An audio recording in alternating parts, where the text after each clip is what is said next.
Da un'idea di Flavor Art è nato il progetto Clearstream, uno studio in vitro su cellule viventi per comprendere meglio gli effetti del fumo elettronico nella sua interazione biochimica con la vita.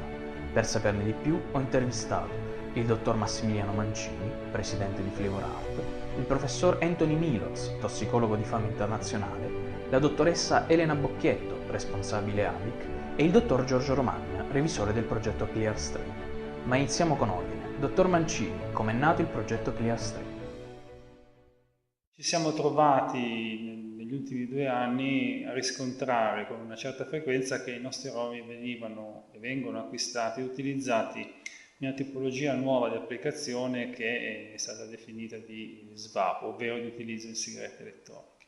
Gli aromi normalmente vengono mischiati a degli alimenti e vengono ingeriti, mentre in questo caso vengono mischiati a un liquido a base glicolico o a base glicerina e vengono inalati tramite questi inalatori elettronici o sigarette elettroniche. Quindi abbiamo deciso di anticipare quello che secondo noi verrà prima o poi richiesto dalle autorità per capire il grado di eventuale problematica che questa tipologia di utilizzo può dare. Collabora con noi un tossicologo, collabora con noi un medico che è anche utilizzatore di sigarette elettroniche e ci siamo appoggiati a dei laboratori esterni specializzati in analisi di citotossicità in vitro. Il processo è iniziato facendo una revisione proattiva delle formulazioni e su indicazione dei tossicologi abbiamo rimosso determinate sostanze, in genere dei dichetoni, fra cui il più famoso è conosciuto come diacetile, in quanto sono molecole che hanno dimostrato di avere una determinata pericolosità se inalate in maniera ripetuta. The problem with diacetyl is that it's an irritant. It's not a carcinogen. It irritates the airways and it causes destruction of some of the finer bronchioles deep in the lungs. Humans are very susceptible to this. Lab animals are more susceptible to problems higher up in the respiratory tract. But it's a problem in all species. I got involved with Flavor Art when I started doing some calculations and found that, yes, it was plausible that someone who's using large amounts of a buttery type flavor would be exposing himself or herself to concentrations of diacetyl that are likely to produce serious consequences.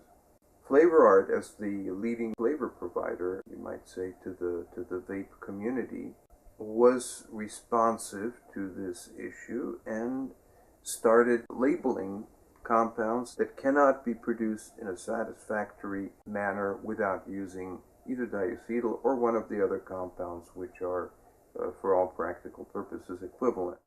Abbiamo iniziato un programma di valutazione di tossicità a livello acuto in vitro tramite il laboratorio ABIC al fine di evidenziare eventuali problematiche che potrebbero proporsi in questa tipologia di utilizzo.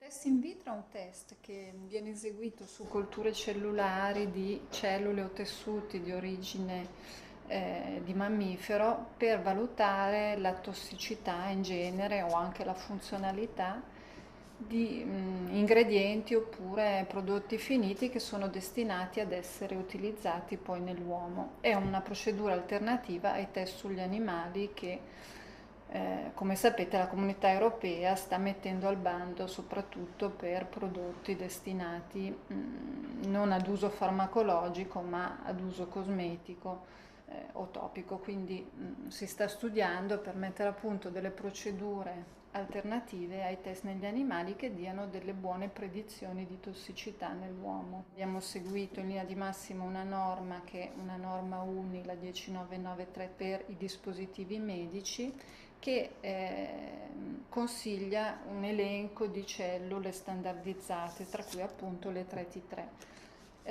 Sono cellule fibroblasti della cute e sono ampiamente rappresentate nel sottocutaneo sia della pelle che dei vari epiteli, tra cui tutte le mucose degli organi delle alte vie respiratorie, dove si trovano nella lamina propria del connettivo. Quindi sono una delle cellule bersaglio dei prodotti che andiamo a studiare. Come funziona la procedura Clearstream? Simula l'uso della sigaretta elettronica, per cui la sigaretta elettronica viene accesa, viene aspirata mediante una pompa in un becker di vetro, il fumo aspirato attraverso la sigaretta per un numero di cicli stabilito viene poi condensato all'interno del terreno di coltura delle cellule e questo terreno viene poi utilizzato per fare il test sulle cellule. Questi fibroblasti vengono posti in coltura in un numero noto fino a 24-48 ore di esposizione con la sostanza da testare a diverse diluizioni e poi si va a vedere qual è la concentrazione che causa la mortalità del 50% delle cellule. Quindi si danno poi delle informazioni sulla mortalità cellulare alle diverse concentrazioni e in questo modo si possono comparare diversi tipi di aromi e vedere qual è la citotossicità di ognuno di questi aromi e quindi qual è più tollerato. E si può stimare quello che può essere un rischio tossicologico acuto nell'uomo di irritazione delle vie respiratorie dovuto alla presenza di questi aromi che vengono inalati attraverso la sigaretta elettronica. In alcuni esiti di laboratorio, la vitalità cellulare rispetto al parametro di controllo è superiore al 100%. Questo può rientrare nei parametri di variabilità del test, in quanto che le cellule sono sempre degli organismi viventi, per cui non ci danno un dato sempre uguale, ma c'è una certa variabilità all'interno dell'esperimento. La norma accetta una variabilità fino al 15%. Per cui può essere questo, oppure ci possono anche essere delle sostanze all'interno dell'aroma che facilitano la proliferazione dei fibroblasti. Gli aromi alimentari sono normati a livello europeo in maniera precisa e quello che si può utilizzare negli aromi è consentito dalle autorità europee e le sostanze utilizzabili sono su una lista positiva che è chiamata repertorio delle sostanze aromatizzanti.